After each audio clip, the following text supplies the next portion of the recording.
here we are with the very last two categories of nouns, that is collective noun and compound nouns, and then at the end of the lecture I'll be discussing pluralization of nouns, that how do we make plurals of different nouns. So starting with the very first point, that is collective noun.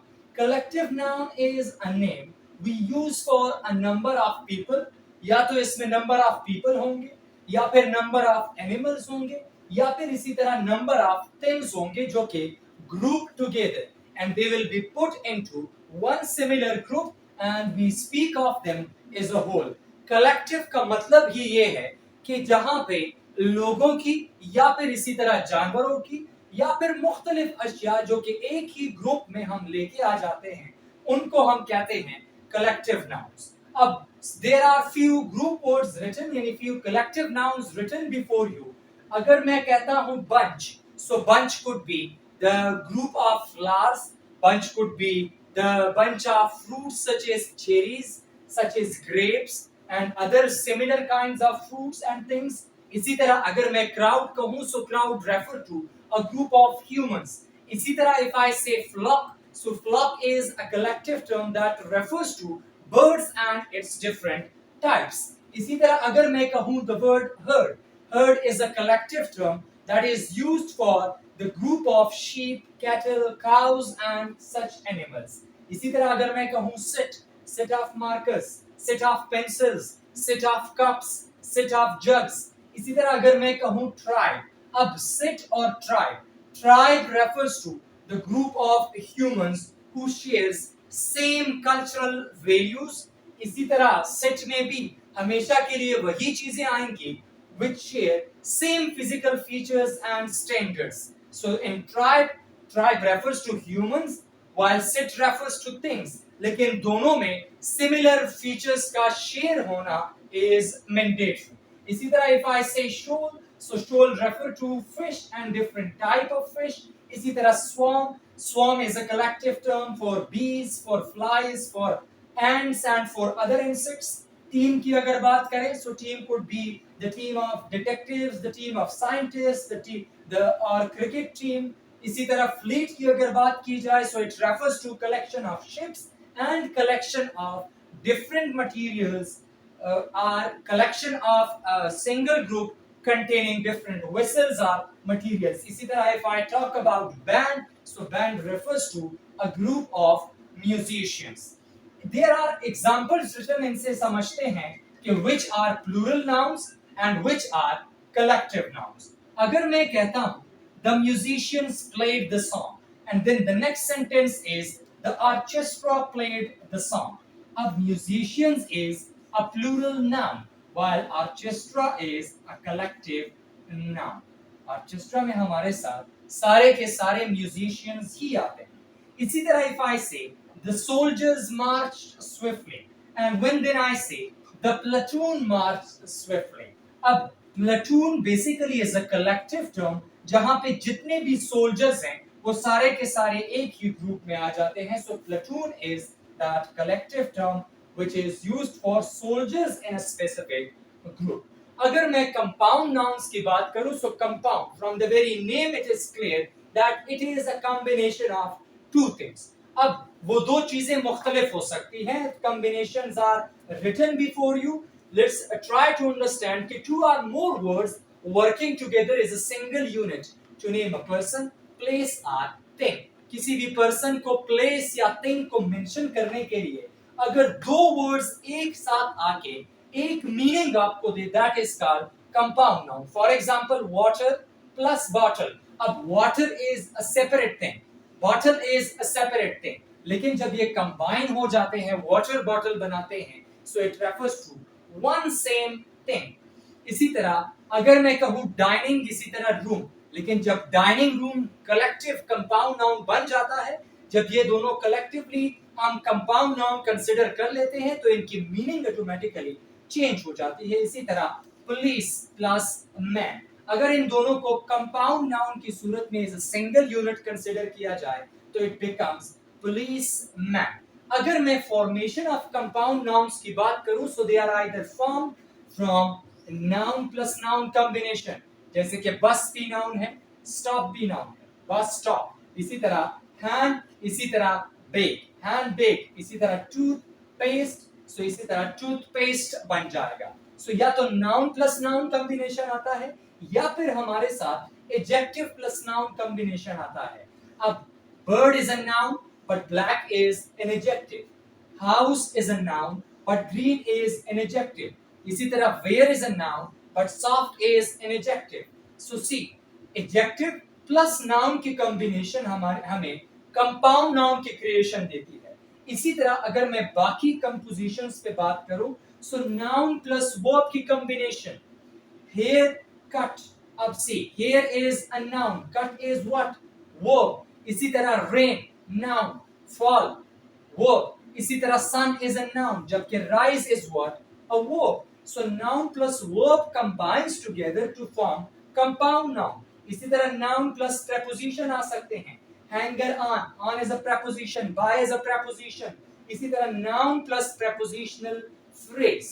अब इसको समझे, prepositional phrase मैं क्यों कह रहा हूं, क्योंकि यहाँ पे एक preposition है और साथ में it is taking another noun as well. So prepositional phrase में हमारे साथ कोई भी preposition, कोई भी noun और साथ में कोई भी determiner आ सकता है। By the determiner I mean कोई भी article आ सकता है, यहाँ पे नहीं है, no worries. अब see, brother-in-law, अब brother-in-law, so see, noun और उसके बाद prepositional phrase, इसी तरह sister-in-law, commander-in-chief, तो ये जितने भी ऐसे noun plus prepositional phrase वाले construction है, so over there वो भी हमें compound noun की creation देती है। Then if I talk about another verb plus noun, verb run and way is a noun, इसी तरह swimming a verb, इसी तरह pool is a noun, तो verb plus noun, इसी तरह preposition plus noun, upstairs, downstairs, up preposition, down preposition,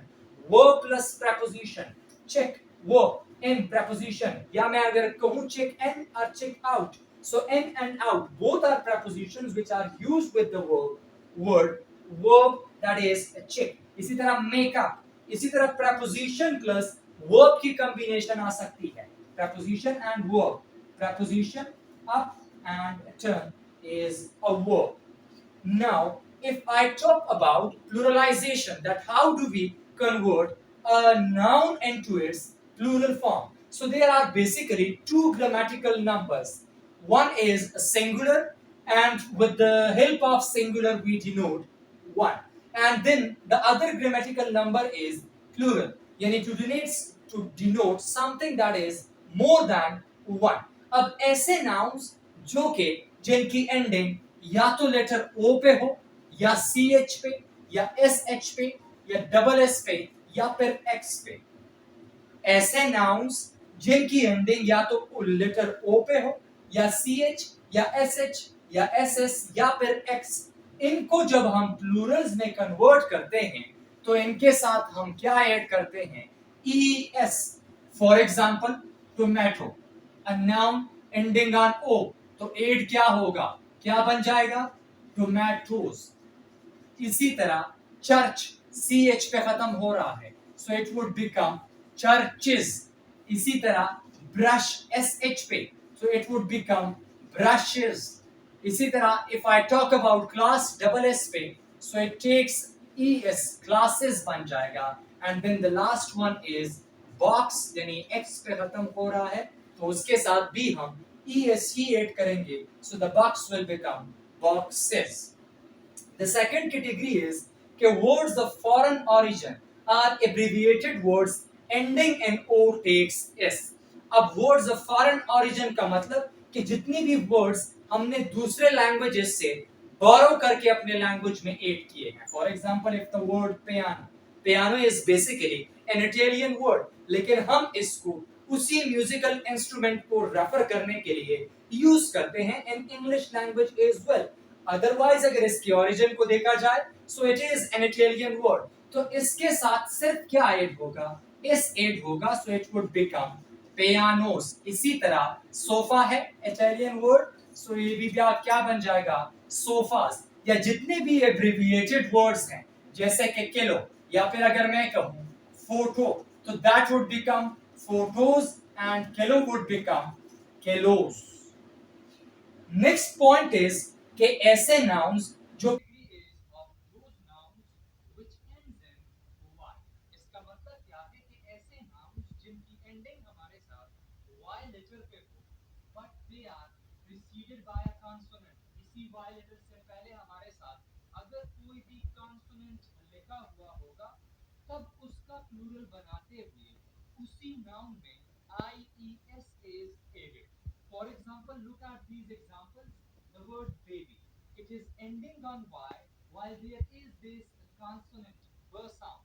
Consonant है तो इसके साथ plural बनाते हुए हम क्या ऐड करेंगे? ies. तो y कट जाएगा और उसकी जगह पे आ जाएगा ies.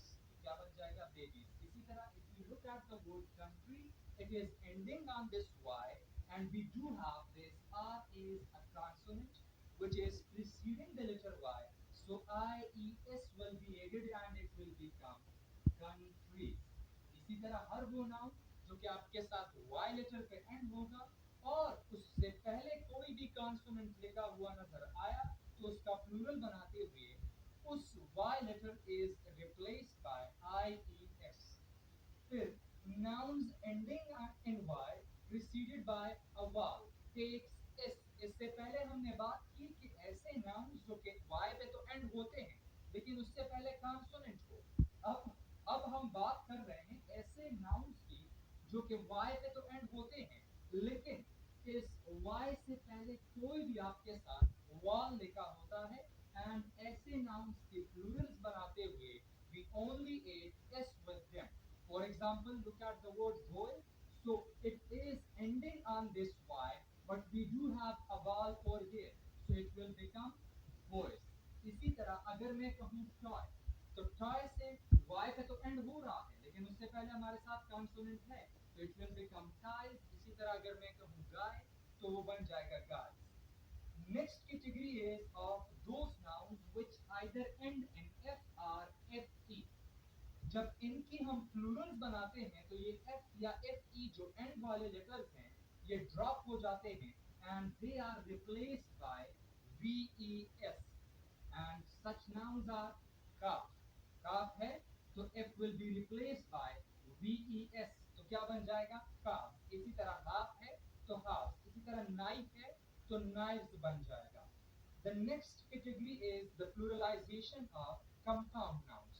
अब कंपाउंड नाउन्स की अगर बात की जाए तो usually the second word is made plural in compound nouns. लेकिन अगर एक एक्सेप्शनल केस याद रखिए स्टूडेंट्स कि अगर कहीं पे man and women are used as prefixes, अगर कहीं पे किसी भी कंपाउंड नाउन में मैन या women are used as prefixes, for example अगर मैं कहूँ मैन ड्राइवर, इसी तरह अगर मैं कहूँ women, see men first part is kept pluralized as well and second part के साथ भी हमने s add किया है. So in such cases where men and women are prefixed, उन्हीं situations में only हम जाके जब उनको pluralize करते हैं ऐसे nouns को, so both the parts are pluralized. अब अगर हम बाकी कंपाउंड नाउन्स को देखें जैसे कि नाउन प्लस प्रेपोजिशन की अगर कॉम्बिनेशन को देखा जाए तो जब इनको हम प्लूरलाइज करते हैं तो s is added with the first noun and not with the preposition. Noun के साथ s ऐड होता है, प्रेपोजिशन के साथ s ऐड नहीं होगा. इसी तरह जब हम इस कंडीशन को देखते हैं, इस स्ट्रक्चर को जहां पे नाउन प्लस प्रेपोजिशनल फ्रेज का स्ट्रक्चर हो, तो उसमें भी हम प्रेपोजिशनल फ्रेज के साथ कुछ भी ऐड नहीं करते. We just add into that noun over there. For example ये ब्रदर इन लॉ है तो ये बन जाएगा brothers in law. If I say commander in chief, तो जब उसकी मैं प्लूरलाइजेशन करूंगा that will become commanders in chief. Commander in chiefs जो है वो गलत होगा, कमांडर्स इन चीफ सही होगा. So this was all about nouns. I hope it is clear. Thank you.